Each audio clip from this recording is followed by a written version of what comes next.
آپ نے حضرت امیر خسرو کے ایک بہت ہی ریئر دیوان بقیہ نقیہ پر اپنی پی ایچ ڈی مکمل کی، آپ نے وہ کیوں چوز کیا وہ ٹاپک؟ دیکھیے یہ ایک بہت بڑی لمبی کہانی ہے، پرانی کہانی ہے۔ جب میں نے ایم اے پاس کیا تھا تو میں اس فکر میں تھا کہ پی ایچ ڈی کرنا ہے اور اس کے لیے کوئی ٹاپک چوز کرنی ہے، تو ادھر ادھر سرگرداں رہا، گھومتا پھرتا رہا، دیکھتا رہا کہاں کچھ کوئی مل جائے۔ آخر ایک روز پیر ضامن نظامی سید بخاری رحمۃ اللہ علیہ سے ہماری گفتگو ہوئی، تو انہوں نے کہا کہ آپ امیر خسرو پر کیوں نہیں پی ایچ ڈی کر لیتے ہیں؟ بس اتنی سی بات انہوں نے کہی، تو میں نے پھر ان پر کام کرنا شروع کیا، پڑھنا شروع کیا۔ تو ان کی جو شخصیت تھی ملٹی ڈائمنشنڈ، ہمہ جہت شخصیت تھی، تو میں نے ایک ایک پہلو پر پڑھنا شروع کیا تو دیکھا کہ اس پر کام ہو چکا ہے۔ مثلاً ایک شاعر ہیں، انہوں نے بڑا اچھا ایک شعر لکھا ہے، خسرو ایک البیلا شاعر، اس کی روپ ہزار، کہیں وہ صوفی کہیں وہ صوفی کہیں وہ موسیقار، اس قسم سے بیچ میں کچھ چھوٹ رہا۔ ویسے یہ کہیں وہ صوفی، کہیں وہ شاعر، کہیں وہ موسیقار، شاعر تو ہاں ایسے کچھ ہے، شاعر تو تھے ہی وہ۔ تو ہم نے دیکھا کہ وہ ایک طرف تو بہت بڑے صوفی شاعر تھے، نثر بھی اچھی لکھتے تھے، مورخ بھی تھے، مدبر بھی تھے، درباری بھی تھے، اس کے علاوہ موسیقار بڑے اچھے تھے، اس کے علاوہ وہ ہندو مسلم یکجہتی کے لیے انہوں نے بڑا کام کیا تھا۔ بلکہ اس سلسلے میں ایک شعر اور یاد آ رہا مجھے، جو بڑا عمدہ ہے، کسی شاعر نے لکھا ہے، تیرا ہر نفس ترنم، تیرا ہر نفس ترانہ، نہ یہاں ہے کوئی ہندو نہ یہاں کوئی مسلمان، کہ ہے کعبہ محبت تیرا سنگ آستانہ۔ ان کے آستانے کے سامنے بیٹھ کر ایک ہندو شاعر نے یہ شعر لکھا تھا کہ ہے کعبہ محبت تیرا سنگ آستانہ، نہ یہاں ہے کوئی ہندو نہ یہاں کوئی مسلمان۔ تو ان کے بارے میں اس سلسلے میں بھی بہت ساری باتیں ہیں جو میں آپ کو بعد میں بتاؤں گا، پہلے آپ کا سوال کا جواب دیتا ہوں۔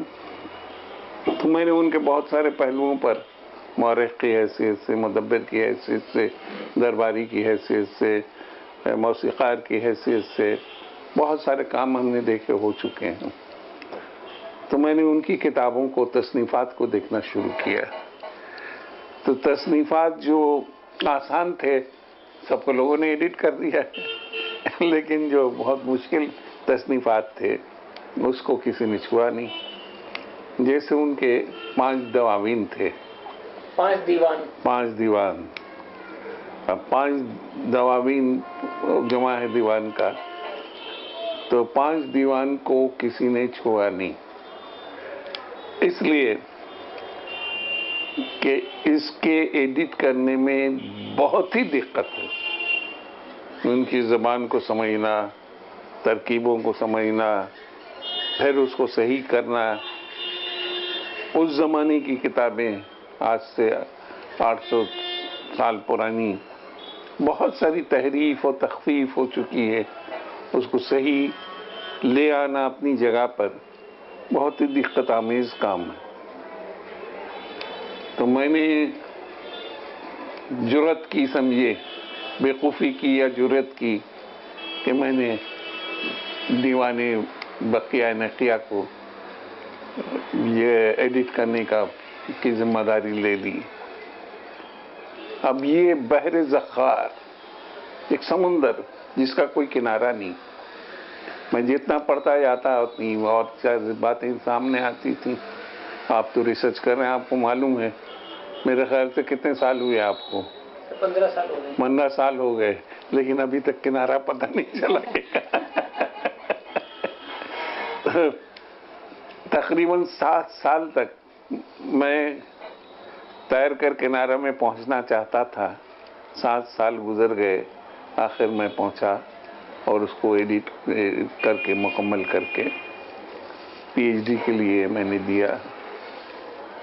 اور اللہ کے فضل سے ایک بات میں چیز ایسی تھی کہ ایک بات میں پی ایچ ڈی کی ڈگری مل گئی. اس کے بعد میں نے دیکھا کہ یہ 5 دواوین ہیں، ان کو اور 4 باقی رہ گئے، ان کو بھی ایڈٹ کروا دیا جائے. تو ایک شاگردہ تھی، تو اچھی ذہن اور اچھے یعنی محنتی تھی. تو میں نے اس سے کہا کہ بھائی تم ایڈٹ کرو گی؟ اور بغیر سمجھے بوجھے اس نے رضامندی دے دی. اب جو رضامندی دی تو بیچاری پھنس گئی. اس نے بھی 5-6 سال میں اس کو ایڈٹ کر کے مکمل کیا. وہ نہایت الکمال ہے. اور پھر 3 دیوان میں نے 3 لڑکوں کو میں تقسیم کیا جو باقی بچ گئے تھے. لیکن کچھ نے 2-4 صفحہ کیا، کہا کہ حضور یہ تو ہمارے لیے ناممکن ہے. کسی نے کہا کہ سر یہ بہت کٹھن ہے. اسی طرح سب بیک کر کے سب چھوڑ دیا. ابھی 3 دیوان ویسے میں نے سنا تھا کہ بہار میں بھی کچھ لوگ کر رہے ہیں اور ادھر بھی حیدرآباد میں کر رہے ہیں، لیکن نتیجہ کوئی خاص نہیں آیا، اس لیے کہ اتنا سخت کام ہے کہ اس کو مکمل کرنا بہت ہی مشکل ہے. تو میں سوچ رہا ہوں کہ جب آپ اتنا انسسٹ کر رہے ہیں تو میں اسے شائع کر دوں. اتنی محنت ہوئی ہے مجھے اس کام کے لیے، تو انشاءاللہ میں اسے شائع کروں گا. اس ریسرچ میں بہت ساری چیزیں مجھے ایسی ملی ہیں جو شاید بالکل ریئر ہو، بہت کم لوگوں کو معلوم ہو. جیسے حضرت امیر خسرو، اتنے بڑے شاعر، اب ان کا کلام جو ہے ایسا ہے کہ اس کی کوئی مثال نہیں ملتی. اب امیر خسرو کے بارے میں لوگوں کو، جیسے کہ آپ نے ابھی آپ سے گفتگو ہو رہی تھی، آپ نے بتایا کہ کچھ کلام ہے جس کے بارے میں لوگوں کو کنٹروورسی کرتے ہیں. حالانکہ میں یہ سمجھتا ہوں کہ اگر ان کا یہ کلام نہیں ہے، میں مثال دوں گا، اگر ان کا کلام نہیں ہے تو کس کا یہ بتا دیں. آپ کنٹروورسی کرنے سے پہلے ایک تو یہ ہے کہ جب لوگ جان گئے کہ ان کا ہے اور مان گئے کہ ان کا ہے، اب کنٹروورسی کرنے کے لیے کچھ رہا تو نہیں، صرف بحث کے لیے آپ بحث کرتے رہیں. جیسے اے چہرہ زیبا تو رشک بتان آزری، ہر چند وصفت می کنم در حسن زن زیبا تری. عالم ہمیں اغمائے تو خلقست بر دیبائے تو، ان نرگ سے شہلائے تو آورد رسم کافری. اس میں دیکھیے لاسٹ لائن جو ہے، اس کو آپ غور سے پڑھیں تو شاید آپ کو بڑا افسوس ہوگا کہ خسرو کی طرح آدمی کس طرح مایوس ہو کر کہتے ہیں، خسرو غریب است و گدا افتاد در شہر شما، باشد کے از بہر خدا سوئے غریباً بن گری. خسرو غریب ہے. غریب کی یہاں مانے مسافر ہے، انجان ہے، ٹریولر. انجان کہیے جس ٹریولر کو لوگ جانتے نہیں ہیں، انجان ہے. افتاد در شہر شما، تمہارے ہی شہر میں پڑا ہوا ہے. باشد کے از بہر خدا، خدا کے واسطے اس کو تو پہچان لو. اس کے کلام سے تم لوگ انکار کرتے ہو، اس کو پہچانتے نہیں کہ کون ہے. اتنا بڑا شاعر تمہارے شہر میں پڑا ہوا. تو اس کلام کو جب میں پڑھتا ہوں تو مجھے حیرت ہوتی ہے کہ کیا کلام ہے اس کا. وش طاری ہوتا ہے، من تو شدم تو من شدی، من تن شدم تو جن شدی، تا کس نہ گوید بعد از این من دیگرم تو دیگری. اگر خسرو نہیں ہے تو کون ہے؟ اس قسم کے لکھنے والا کوئی دوسرا شاید پیدا ہی نہیں ہوا ہوگا۔ یہ حضرت امیر خسرو کا کلام ہے۔ اب رہا کہ دیکھیے میں نے دیوان پر کام کیا ہے، انہوں نے 5 دیوان لکھے مختلف عمر کے مختلف مرحلے میں۔ آخری دیوان ان کا نہایت الکمال ہے جس پر میں نے ریسرچ کروایا، اور آخر میں انہوں نے دیوان کو ختم کیا۔ ختم کرنے کے بعد بھی تقریباً 1 سال وہ زندہ رہے، باحیات رہے۔ 1 سال کیا، انہوں نے منہ پر تالا لگا دیا تھا یا ہاتھ کو قلم کو توڑ دیا تھا۔ اب لوگوں کا یہ کہنا ہے کہ کسی دیوان میں یہ شعر موجود نہیں ہے۔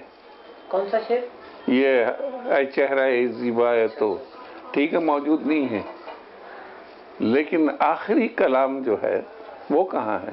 اس میں تو یہ شامل ہے۔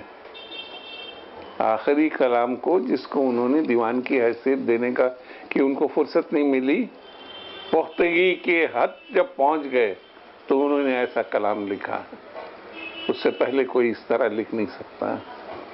تو یہ میرا اپنا کنٹینشن ہے، اپنی رائے ہے کہ سارے کلام جس پر لوگ ڈسپیوٹ کر رہے ہیں، چونکہ دواوین کے ختم ہو جانے کے بعد جو کلام نکلے ہیں وہ دیوان میں تو آ نہیں سکتا، تو لہٰذا یہ بھی حضرت امیر خسرو کے کلام ہیں۔ پھر آخر میں آپ نے دیکھا ہوگا حضرت امیر خسرو کو کہ ان کا دھیان، ان کا تصور، ان کی ساری چیزیں جو ایک تصوف کی طرف چلی گئی تھیں، اور حضرت نظام الدین اولیاء سے اتنے زبردست تعلق تھے کہ وہی کہہ سکتے ہیں کہ من تو شدم تو من شدی، من تن شدم تو جان شدی، تاکستہ گویت بعد ازین کہ من دیگرم تو دیگری۔ پھر حضرت نظام الدین اولیاء بھی ان کو اتنا چاہتے تھے کہ ایک دفعہ انہوں نے فرمایا کہ اگر شریعت اجازت دیتی ہے تو ہم کہتے کہ خسرو کو میری قبر میں ڈال دو۔ کتنی زبردست انسیت ہوگی ان کو، تو انہوں نے یہ کہا کہ میری قبر میں ایک ساتھ، لیکن چونکہ شریعت مانی ہے، شریعت اجازت نہیں دیتی ہے، لہذا میں یہ نہیں کہہ سکتا، ورنہ میں تو کہتا کہ خسرو کو میرے ساتھ ہی دفن کر دوں۔ اب دیکھیے لوگ کیسے کیسے یہ کرتے ہیں، ڈسپیوٹ کرتے ہیں۔ ایک دفعہ میں ایک سیمینار میں حضرت امیر خسرو اور حضرت نظام الدین اولیاء کے تعلقات کے بارے میں اپنا تأثر پیش کر رہا تھا، تو اس میں ایک جگہ ہے کہ مجھے ملا کہ 7 سال کی عمر میں انہوں نے بیعت کی، ان کے والد لے گئے، لے جا کے بیعت کروا دی۔ ایک جگہ ہے کہ 16 یا 17 سال یا کچھ بھی یاد نہیں پڑ رہا، تجدید بیعت ہوئی ہے، انہوں نے پھر تجدید بیعت کی۔ اب لوگوں کو معلوم نہیں تجدید بیعت کیا ہے۔ بیعت کو دوبارہ تجدید مانے دوبارہ اس کو ریوائیو کرنا، تو یہ کسی عمر کے کسی حصے میں بھی کر سکتا آدمی۔ اب شروع سے آخر تک جتنے کلام ان کو دیکھیے آپ، پہلے اللہ تعالیٰ کی حمد ہے، اس کے بعد نعت ہے، اس کے بعد حضرت نظام الدین اولیاء کی تعریف ہے، منقبت۔ میں نے 2-4 شعر بھی ان کی تعریف میں لکھیں گے تب کوئی بات کہیں گے۔ آپ بتائیے کہ ایک شخص جو ساری زندگی اپنے پیر و مرشد کو مانتا رہا اور اس کو آپ کہیے کہ مرید نہیں تھا، یہ تو عجیب زیادتی کی بات ہے۔ اور اس زمانے میں پیر اور مرید کا لفظ بہت کم استعمال ہوتا تھا۔ پھر کیا ہوتا تھا؟ شیخ استعمال ہوتا تھا۔ شیخ کا ہر جگہ انہوں نے ذکر کیا۔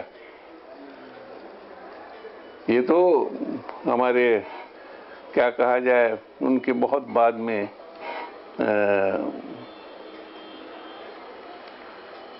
حافظ صاحب نے استعمال کیا مرید کا لفظ، حافظ شیرازی نے۔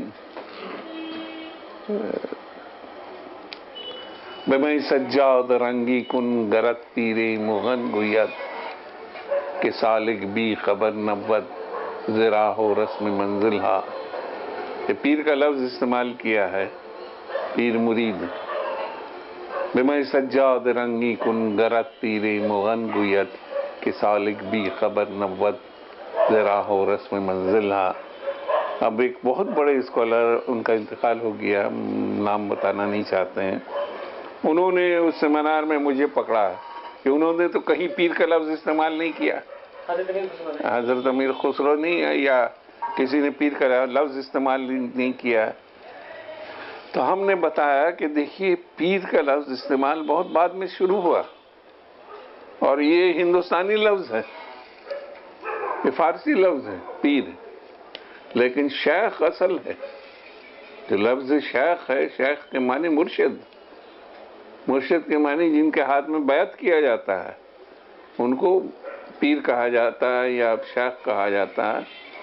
تو انہوں نے اپنے ہر کلام میں شیخ کا لفظ استعمال کیا حضرت امیر خسرو نے حضرت نظام الدین اولیاء کے بارے میں. اس پر اگر کوئی ڈسپیوٹ کرے، لاسٹ میں ہم نے کہا یہ شعر پڑھا تھا، خسرو غریب استو گدا افتاد در شہر شما باشد کے از بہر خدا سوئے غریبم بن گری.